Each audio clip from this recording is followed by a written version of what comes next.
Imagine a life of fear and uncertainty, living in a country who is constantly struggling with political, economic, and social instability. Imagine having a family to raise, little mouths to feed, and little bodies to keep safe. You have no security or hope for your home, so you decide to leave. But where do you go? This is the reality that Iraqis have been dealing with for decades. In a country struggling with poverty, democracy, and safety, many of its citizens flee in search for a better life. But is a better life what they receive? Today, thousands of Iraqis are trying to find new homes across Europe, including in countries such as Belarus. Many of these migrants are currently victims to what they are referring to as the Belarus-Poland border crisis. The country of Belarus is currently offering tourist visas for Middle Eastern refugees. With no other choice, they accept it. Once they arrive in Belarus, government officials take them down to the Belarus-Poland border and wave them down to proceed to cross Poland's border. Upon trying, they are met with Polish soldiers, denying anyone passage. Thousands of these migrants have been led here and now have nowhere to go. They have been camping out for weeks, with conditions getting harsher by the day. Resources are dwindling as men, women, and children fight to get past the border. Not only have they been met with violence by Poland and Belarus officials, they are struggling with inadequate food, shelter, medical care, and cold weather. Dozens have already lost their lives from exhaustion or freezing, including children. In our analysis of Mendivar and Abrigo's discussion on legal violence, we can see how this applies to the immigrants affected by this crisis. They are suffering the legal violence that is often endured by immigrants, harsh conditions and suffrage that is often expected with the experience of being an immigrant. The current legal system in place and the immigration laws within it currently make it very difficult for these people to be able to gain legal entry into the country. In our reading of Social Control and Justice, Crimmigration in the Age of Fear, we learn how the intersect of criminal and immigration law creates even stricter conditions for immigrants.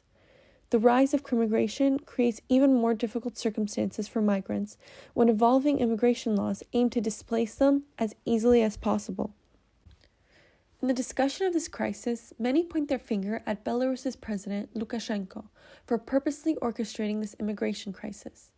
He has already been subject to European Union sanctions based on his fraudulent elections. Poland was one of the many countries that openly supported these sanctions. Lukashenko is accused of using these migrants as a political weapon to create instability within the European Union in retaliation for sanctions imposed, by sending them to bordering countries, one of which is Poland. However, Poland and other European Union countries have condemned the actions of Lukashenko and are not giving in or retreating their border protection. The suffrage and pain of these migrants are very real. But to many entities such as Lukashenko, these individuals are just viewed as pawns of political situations, a common trend in history. The U.S. may condemn the actions of Belarus now, but they were a significant contributor to the instability within Iraq, similar to their involvement in Honduras. J. Mark Rule's article, Honduras Unravels, explains the political history of Honduras, how that led to mass migration and the role that the U.S. played in that. They facilitated money, weapons, and resources to create civil unrest and only intervened when it benefited them, all while rejecting the immigrants they created to their country.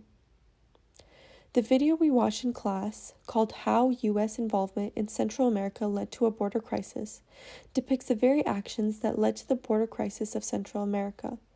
The U.S. has a history of destabilizing regions, creating and abusing migration crises for their benefit, and scrutinizing immigrants themselves. People are turned into immigrants, and later are weaponized with the identity of being one. Within society, anti-immigration rhetoric is common. Many citizens talk about how immigrants are criminal, lazy, or dangerous, and how they worsen their communities. During our 4th week of class, we discussed the many violences, structural, symbolic, and legal, that immigrants are subjected to. We watched a video that presented a woman's opinion on illegal immigrants and how they are draining the system, a reoccurring sentiment. Many take issue with the illegality of their entrance and insist they enter the country legally, but no one talks about how different governments and leaders create conditions for immigration and even orchestrate it for political motives. The immigrants of Iraq have been led into this crisis and are now in the middle of a power struggle between Poland and Belarus. Unlike for Lukashenko, this situation is life and death for many of these immigrants, who are now caught in the crossfire. Now, as discussed in week 9 of our course, the focus of the European Union is to criminalize people who facilitate illegal immigration, which in this case is President Lukashenko. While the European Union have taken a stance, their response is often limited, as it is in this case, especially to those who are affected at most, which are these displaced migrants. They have expressed their condemnation, but who will take care of these Iraqi migrants now that they are there? What happens now? History repeats itself once again. Immigrants are used as chess pieces in a game for power and control. They are forced into an immigration system which is molded to work against them and their interests. The ones in the position to help often only do so out of self-interest. So for now, unfortunately, it seems that these Iraqi migrants are left to fend for themselves.